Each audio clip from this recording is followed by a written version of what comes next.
Começa mais uma edição do JR 15 Minutos, o podcast da Record que aprofunda as notícias que mais mexem com a nossa vida. O jornalismo da Record conversa com o ministro da Fazenda, Fernando Haddad, que acaba de anunciar um conjunto de medidas que visa frear os gastos públicos. Nós temos que manter a sustentabilidade da economia.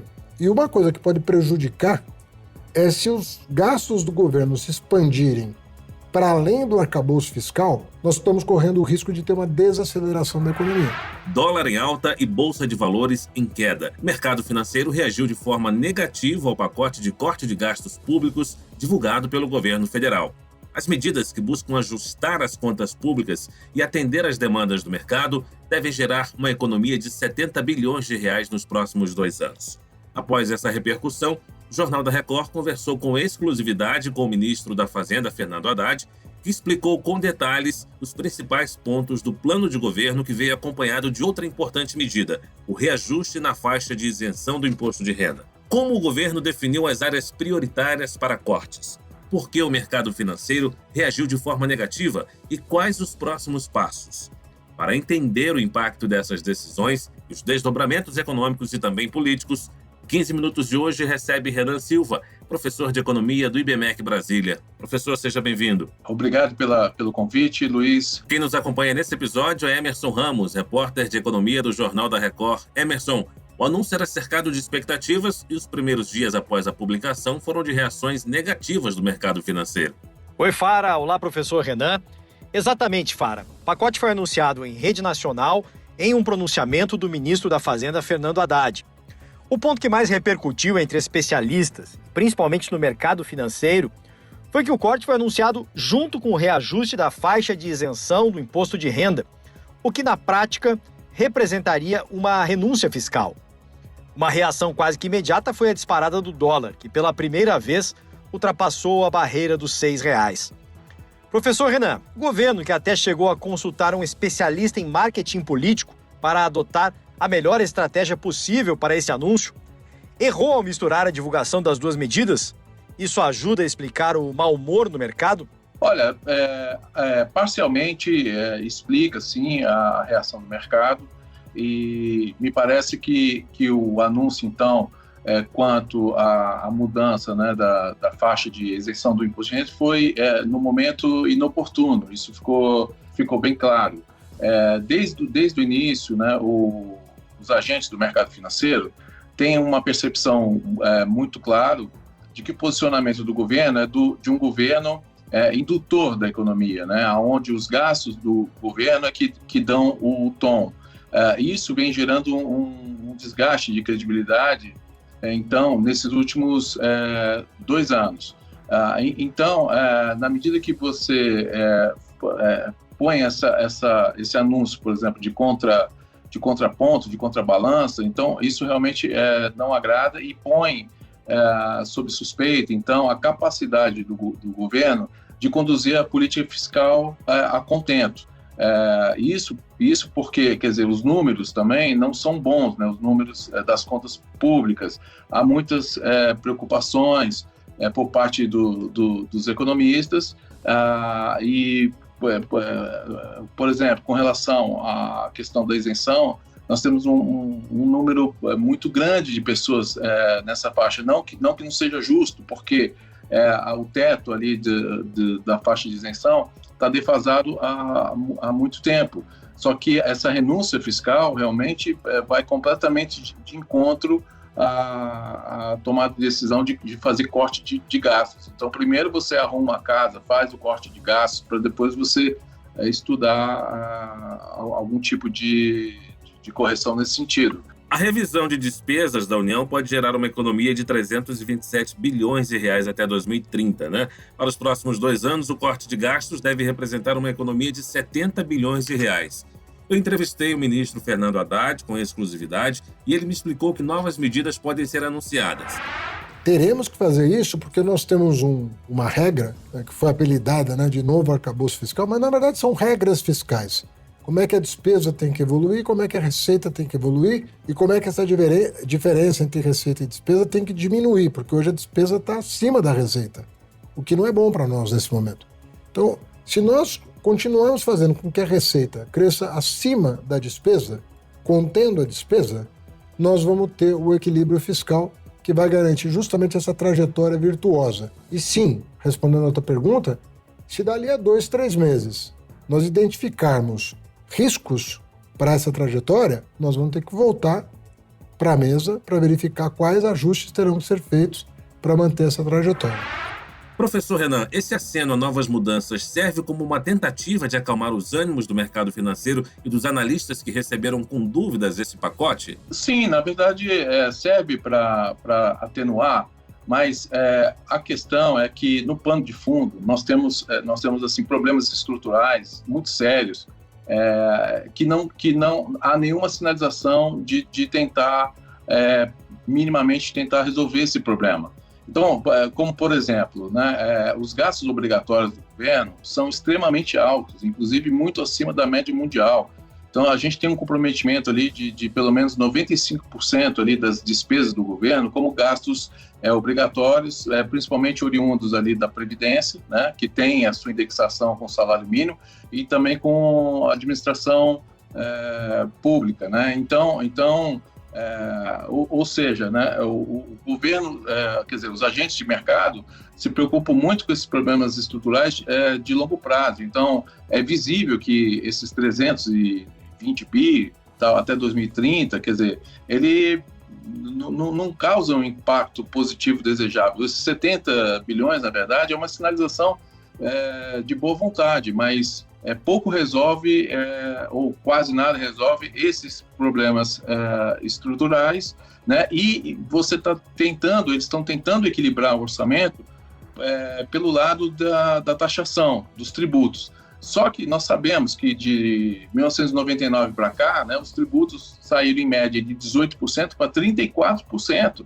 Então você está inviabilizando a atividade econômica. É claro que existem injustiças no campo da tributação que tem que ser corrigidas, né?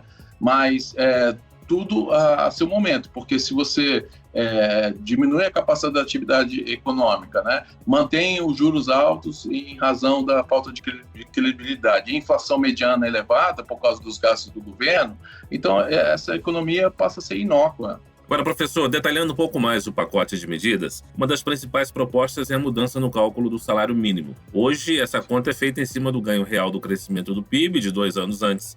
E a nova regra continuaria vinculada ao PIB, mas com oscilação entre 0,6% e 2,5% ao ano, de acordo com a expansão do limite do arcabouço fiscal. Professor, traduzindo, isso representa um ganho real menor para o trabalhador? Olha, de fato, pode representar um ganho real menor. Nós sabemos que o salário mínimo, né, ele não atende às expectativas e nem à realidade das famílias brasileiras. No entanto, nós temos uma indexação cruel ao salário mínimo, principalmente ligada ali à Previdência. Mas para corrigir esse problema, nós precisamos de um ciclo de crescimento mais virtuoso, né? Eu, né, particularmente, acredito que precisaríamos também de melhorar a atividade via redução dessa tributação. E nesse momento agora, com esse grau de endividamento, com os juros que o governo paga da sua dívida, né, que é um juros extremamente elevado, também não é oportuno você estabelecer um ganho real para o salário mínimo. Tá? Mas ele ficou no meio termo, né? Vamos dizer assim. Anteriormente nós tínhamos então uma correção da inflação, né? Ele passou para uma correção real, né? Baseado no PIB do ano anterior, e agora ele fica no meio termo, mas colocando uma certa limitação. Isso ajuda realmente no sentido de controle fiscal e representa algum tipo de sacrifício nesse momento para as pessoas que dependem do salário mínimo. Fara, é sempre bom lembrar que as medidas anunciadas só terão validade após a aprovação do Congresso Nacional. E esse foi um dos pontos que você abordou com o ministro Haddad? Foi sim, Emerson. Eu perguntei para o ministro da Fazenda como é que está essa relação com as lideranças no Congresso Nacional para a análise de medidas. Vamos acompanhar um trecho. O presidente chamou os 2 presidentes das casas para uma reunião antes do encaminhamento das medidas, pediu a mim que explicasse aos 2 e aos líderes dos partidos da base qual era o sentido dessas medidas, e quando as coisas foram explicadas, resultado foi excelente. Vamos fazer, vamos ajudar o Brasil. Fara, e depois da repercussão negativa que ocorreu com o anúncio do pacote, o presidente do Senado, Rodrigo Pacheco, demonstrou publicamente apoio ao governo, mas deixou claro que o corte de gastos e o reajuste na isenção do imposto de renda serão avaliados de forma separada, com prioridade para a contenção dos gastos públicos. Professor Renan, será um teste que vai além da economia? Representa também uma prova da força do governo no Congresso?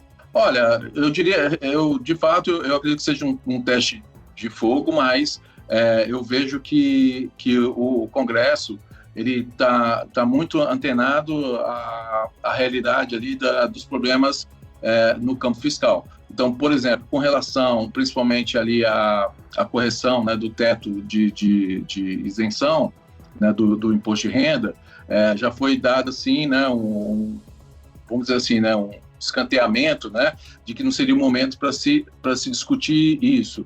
Então, nesse sentido, eu acho que o governo não deve lograr êxito nesse tema, pelo menos no curto prazo.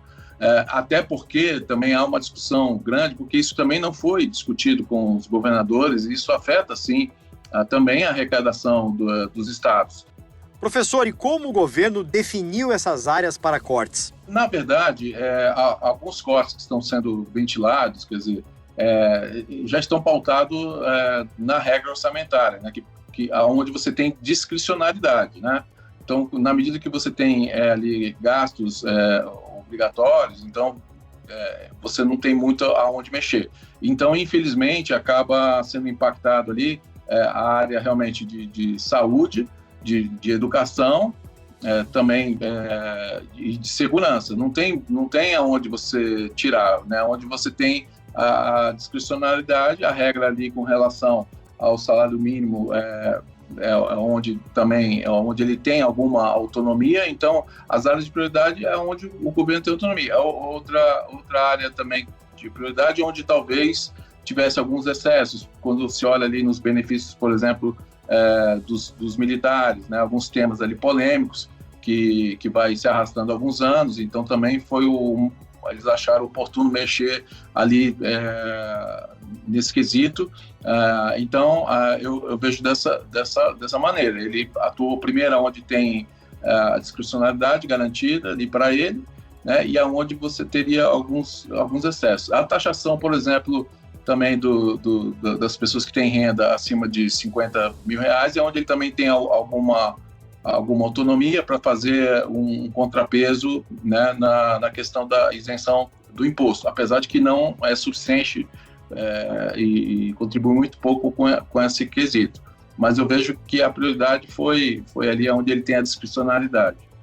Professor, em relação ao imposto de renda, a faixa de isenção pode subir a partir de 2026 para R$5 mil, né? O vazamento dessa informação, que era uma proposta da campanha do presidente Lula, gerou um grande desgaste para o governo, e o ministro Haddad falou sobre isso. Eu lamentei o vazamento, porque quando as pessoas que, eu não sei de onde vazou, mas é muito desagradável quando você não percebe o nível de responsabilidade do agente público no patamar exigido pelo seu mandato, pelo exercício da sua função. Nós temos que ser muito ciosos de quando você vaza uma informação de governo, sem que a divulgação seja feita com a pompa e circunstância, em respeito ao cidadão, né, devidas, você vai ter problema de leitura. Aí não adianta se queixar do mercado. Professor, para o ministro não se trata de uma renúncia fiscal, já que o valor que o governo deixaria de arrecadar seria compensado pelo aumento de outras faixas. Como o senhor avalia essa proposta de mudança no imposto de renda? Olha, na verdade, eu vejo que há uma compensação parcial. Tá? As estimativas ali sobre a sobretaxação das pessoas que oferem renda acima de R$50 mil, talvez chegasse ali no máximo a 15 bi. Então, na verdade, você teria uma renúncia ali na ordem de 50 bi, né, e atenuada por esses 15. Então, por isso o mercado ficou sobressaltado. Então, não há uma comprovação matemática, não se chegou a essa conclusão se realmente você teria uma compensação, né, pare ali. Então, É isso que também deixou o mercado muito descontente, e você tem uma pressão aí cambial adicional em razão disso. Nós chegamos ao fim dessa edição do 15 Minutos. Eu agradeço a participação e os esclarecimentos do professor de Economia do IBMEC Brasília, Renan Silva. Muito obrigado, professor. Eu que agradeço, Luiz. É uma alegria muito grande poder atendê-lo. Agradeço também a participação do Emerson Ramos, repórter de Economia do Jornal da Record. Valeu, Emerson. Obrigado, Fara, e agradeço também ao professor pela entrevista. Esse podcast contou com a produção de David Bezerra e dos estagiários Fernando Russo, Isabela Santos e Yasmin Logrado. Sonoplastia de Diego Marcondes. Coordenação de conteúdo, Edivaldo Nunes e Deni Almeida. Direção editorial, Tiago Contreira. Vice-presidente de jornalismo, Antônio Guerreiro. Você pode acompanhar o JR 15 Minutos no portal r7.com, nas redes sociais do Jornal da Record e nas principais plataformas de streaming. Te aguardamos no próximo episódio. Até lá!